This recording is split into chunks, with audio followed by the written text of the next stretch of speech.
Today's episode is brought to you by my Wayfair storefront. I've rounded up all my holiday hosting must-haves, from the bar cart and food warmers to take-home containers, charcuterie gift setup, and my favorite wine opener.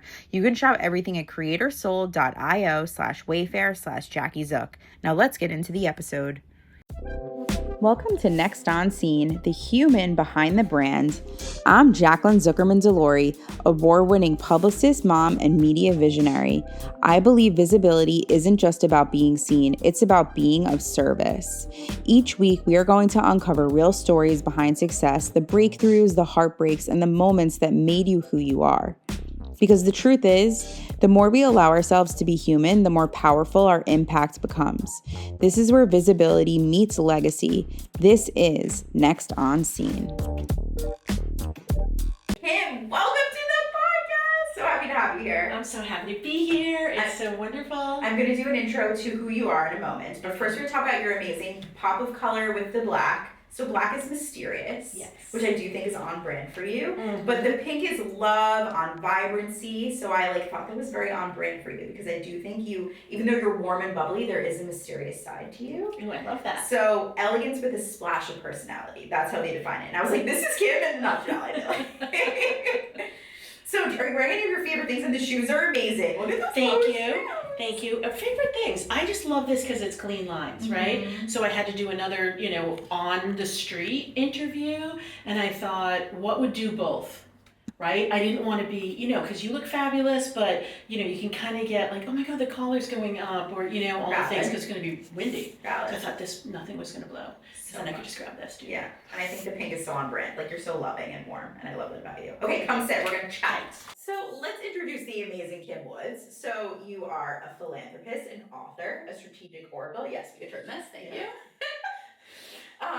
You are just a woman of many traits, and I'm so honored to have you here today. So welcome to the show. Thank you, Jackie. It's so great to be here. Of course. So tell us, for people who don't know, what is a strategic oracle? How would you define it? Right? I mean, it's kind of crazy, right? Okay. So strategy is looking at the big picture of things. So I can see across, industry, I can see across timelines, I can see across people, I can see patterns, right? That are bigger than the day-to-day. The oracle side is I do astrology, but I'm intuitive. So I do more than just astrology. I can intuit just for that person, their exact business model, what is their timing, how to best make decisions for them, how to stand in their power. That's more than, I read your stars. Yeah, no, but working with you from the other side, you're just so good. You just know so, even doing this for 25 years, you said? More than that? Yeah, so 25 years for the strategy side, always intuitive, but like lots of people, just probably, shut down that intuition because it isn't evidence-based, it didn't make sense, my mind didn't know what it was doing. And then, 24 years ago when my son was born, it was, holy crap, you need to do all the Western medicine things with the Eastern practices because it's the combination that's going to help him. And so, I, it's kind of scary when you say those number of years, but yeah, I guess so. I know, it's so cool. I'm just so glad. I'm trying to validate it. I'm so glad that you did it because you're helping so many people. Not that you didn't before, but just in such a new way, and I love that so much. So you come from the boardroom, bringing billions of dollars into the corporate world. What was your moment for you that you were like, wow, it's time for me to make a change in my life? So your soul is going to start nudging you, your instinct, intuition, whatever you want to call it. You're going to start getting whispers. Someone will say something. You're like, maybe I should do something. Oh, someone will. And if you don't listen, it's going to get progressively louder until it becomes a scream. And my first scream was with Nick. When he was born, he had so many issues. And the doctors were saying, he's never going to throw and catch a ball. He's never going to, have a normal social life. He's never going to be able to walk up the stairs naturally. And I was like, are you kidding me right now? And so, this is terrible to say, but I treated it like a consulting project. And I said, okay, if I were to look for results that were to have him have a typical life, what would I need to do? Western medicine wasn't enough. That's why I went into Eastern practices. And then as I did, my life started to kind of go on two skis because I'm personally, I'm all on the Eastern side and intuitive and all the things. And then I'm doing, straight business strategy in the corporate world. And I thought, if I married these two, I'd get much more results. It wouldn't just be skills and strategies. It'd be getting to the root cause of things. And that's what happened. Amazing. So when was that, how long ago was that? So it was when he was born? When he was born. Yeah, when he was born. He was duct-taped to a gurney at 2 months old. terrible, right? He's looking, he's petrified, and like all this, because he had physical issues too. And I was just standing there. I was supposed to go back to work at Oracle like the next day. Literally was like, I just intuitively knew if I do that, his life is not going to be what it could be. So I'm going to figure this out. And so I quit the next day. And my boss was like, oh my God, you can bring the baby in. Oh my God, I want you to take over the Americas. You can have 200 people. You don't have to do that. You can take all the time. And I was like, it's not going to work. So it crushed me. But then, hindsight's 2020. I wouldn't have been who I am today, and he wouldn't have been who he is today if I had made a different choice. Right. Oh my God. And I'm so glad now that I've worked with you too. Like, I'm so glad you made that shift. Like, you're impacting even more people because you left. So good for you. I'm very proud. Thanks. So now I want to talk about this spiritual side because I love this world. Yeah. So like, for you, when you started hearing the voices and stuff, like first of all, what did it first sound like to you? Yeah. And then when were you like, okay, like this, like I should probably lean into this more? Yeah. So we all have these moments, right? Everybody's intuitive, and there's different types of it. Some people see things, some people hear things, some people sense things, and some people know things. I just knew. So I would have this knowing. I would just know. I'd look at somebody and I would just know, are you pregnant or you're not pregnant? Are you in a happy marriage or you're not in a happy marriage? I would just know things. Now, when you're little, what are you doing with that? You're probably talking to an adult and they're like, you're crazy, or shh, don't talk about that, right? So you learn not to listen. That's okay. No one's doing anything wrong. It's just the normal course of life. And so as I was growing up, and you kind of come into yourself in your early 30s. It was definitely hitting then, but I kept pushing it away because it wasn't rational, it wasn't evidence-based. It was a moment when the doctors were saying about Nick that he had to go through like an 8-hour procedure just for some ridiculous thing. And I just had this, hit, if you will. He should go to the acupuncturist. I just, like, out of nowhere. I listened to that. In one session, all of his digestive issues were gone. So that was the pivotal moment for me. He was maybe 2.5, 3. He's probably 3. And I was like, there's something to this. I'm going to lean into this. So inspiring. And when you started consulting with clients, like what was your first, can you share like one success story that stands out to you? Okay, so which one do you want? What flavor do you want, right? I love the flavor. It's so good. Whatever's aligned for you to share. Yeah, so it's interesting because I'm still back in the time when the kids were little. So I had a client and he had 75 people in his firm, and we grow it to 600 in only like 3 years. We didn't lose any of the senior staff. That for me was my growth point. And he would always say, Kim, keep your boo at home.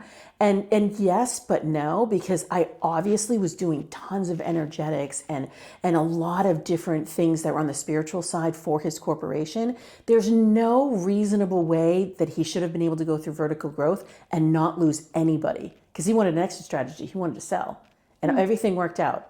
Because there was magic involved. So he could say, keep your boo at home. And I was like, yeah. And so his CFO, his COO, they were all like, give me it all. Give me it all. Like, I want all of it. So we were doing stuff. And the CEO was fine. He just didn't personally think that there was anything there. But he would say to me later, he's like, I don't know what kind of magic you're doing, but there's something going on. Amazing. Right? So he used the language, but he didn't use the language, right? Yeah. So what would you say, like, for people who like know that they want more for themselves? Because I feel like those are the people that come to you. Am I correct with that? Like, if they're starting to even consider branching out with what they know, what advice would you give them? Yeah, and they're not going to like this because I know, because it is give yourself some space and grace. That's the first thing, because your mind is always running, and our minds are beautiful, but our minds are not in tandem with our intuition at first. We have to separate them at first, and then they can come together again. So that's what I would say to people. A lot of times people say, oh my God, I have to sit in lotus position, and I have to do yoga, and I have to meditate, and that's not in the flow for me. I'm busy, I've got stuff to do. I say yes, but no. You can become really observant. You can start, analyzing some things that keep coming to you. You just start noticing more. And the other thing is, you don't have to say, well, I'm going to put my mind aside. You're just relaxing it a little bit. You're just giving it a timeout. Just give it, put it in a corner. I always say, give it some mind candy, and then you're going into, and you're starting to listen to yourself because your intuition wants to have some time and space, but it's really patient. it will sit back and it will just wait for you forever. Whereas your mind is like a toddler. Your mind needs all the attention. So we just need to relax that a little bit. Let your everybody's intuitive. Let your true essence come through. So ways to do that. That's why I did my oracle card deck, right? I say to people, if you're like, yeah, whatever, you can just take a book and just like let it fall and just read a passage of it. And just kind of ruminate over that. Think about a conversation that you had that was uplifting. Think about a movie or a song that's uplifting, and think about those lyrics, and just go on a walk or just do something. Again, you're just keeping your mind at pace with yourself so that you can start to shine through. That's great advice, like solid. And I want to use an example you shared with me in one of our sessions. Like you told me to like play with my kids like puppets or something. And I was like, okay, Kim, I'm going to be that person. But I feel like when we shut off from all the pressure, like that really is where the abundance comes, right? 100%. Yeah, so inspiring. Thank you. Okay, I want to play game time. So we're going to do this or that. Okay. And we're going to do rapid fire. Okay. So, hold on, we're going to questions. Okay. Well, I'm interested in what you see about this because we just talked about this. Strategy or intuition? Strategy. Ooh. Stage or sanctuary? Sanctuary. Good call. Crystals or tuning forks? Crystals. Leading or listening? Ooh, listening. Heels or barefoot grounding? Barefoot. I love that. All the time. I love that. And then boardroom or beach altar, I wrote? Beach. I guess boardroom or beach we'll go with.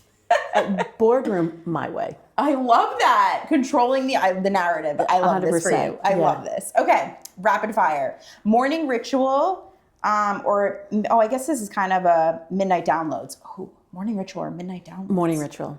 I like that. So what is Kim's morning ritual? Oh, it is intense. It's awesome. I have a mind movie that I play. I have an incantation that I do. I have a visioning exercise. I do meditation. I have a healing modality that I go into. I work with a trainer. I mean, it's an hour and a half. I work with a trainer. I'm like, 100%. I do some gratitude. And usually that's outreach with people and just having like really yummy conversations. I try to hit the physical, the mental, the emotional, spiritual. I love that. And then you start the day like that. You fill yourself up first, because then you can go in the day as if it would a thrive mentality. And that's where you pour into other people, but you're not doing it from an empty spot. That was really good advice. Thank you. I love that. Intuition whisper or a lightning bolt? Lightning bolt. I know, gotta go for it, right? If your energy had a color today, what would it be? Purple. Oh, I love that. So what would you define purple as? In terms that of energy? Brilliant violet, that post-twilight, and you get that indigo color, but you get more of that purple. There's more nobility in purple. That. Ooh, human design or astrology? Astrology all day I long. knew it. Who's a dream person to do a reading for? Oh, someone who is open to themselves. Someone who's leaning in, who's saying, I'm right on the edge of something. I don't know what it is. I know it's something big. I'm ready to choose, but I don't know which direction to go in. Do you have a dream person you'd actually want to work with that's been on your radar? Oh my goodness. Okay. So I'm fangirling. I know she doesn't believe in this at all, but I love Alex Guarnaschelli so much. It's a little bit crazy. She and I are in a garden, so I'm like a food girl, right? But Alex, I just love her. I know she'd be like, but we need to manifest. Yeah, 100%. I am manifesting. We're putting it out. We're putting it out today. I am, and this is where I'm like that. Her energy is like no, but I'm like, oh, but girlfriend, you haven't met me yet, so you don't even know. When Kim enters the room, that's when everything shifts. Just putting it out there. Kim, you are amazing. Thank you so much for coming on today. How can people follow you, get in touch, all the things? So Kim Wood's channel on Insta, that has LinkedIn, the link in bio. You can see me everywhere. Meetkimwoods.com, LinkedIn, Kim Wood's channel, like everywhere. Do it. All the things. Yeah, all the things. Kim is amazing. And then your oracle cards I wanted to talk about because I'm obsessed with. You did those in, how many days did you create this deck? 7 days. Unbelievable. And it's my favorite deck of all time. Side note, it truly is. Can you tell people who just briefly, if they aren't familiar with what it can do for your day, how would you tell them about it? It's going to interrupt your mind. So when your mind's in a swirl, you're just going to pick a card and you're just going to ponder it. It can help you make decisions. It is literally written for the mind to stop it in its tracks, to say, whoa, let's just ponder. And then that's where you can step into your intuition. I love that. And the book that comes with it is so defining of what it actually means. So I think it takes it just even further. You're amazing. Thank you for coming today. Thanks for having me. And thanks for tuning into Next On Scene, and stay tuned for who's next on Scene. Thanks for watching. You can shop all my holiday hosting essentials, including the bar cart, warmers, leftover containers, charcuterie gift ideas, and so much more right at creatorsolo.io/wayfair/JackyZook. Happy hosting and happy holidays. I'm here to give you your red carpet moment. So follow us on all our podcast channels, on any stream from iHeartRadio, Spotify. If you just type in Next On Scene, the human behind the brand, or you can also follow us on all our social media channels at Next On Scene. I can't wait for you to come on this journey with us. Your say is very impactful as an audience member. So come along for the ride, and we are going to all evolve together. And we can't wait for you to see who's next on Scene.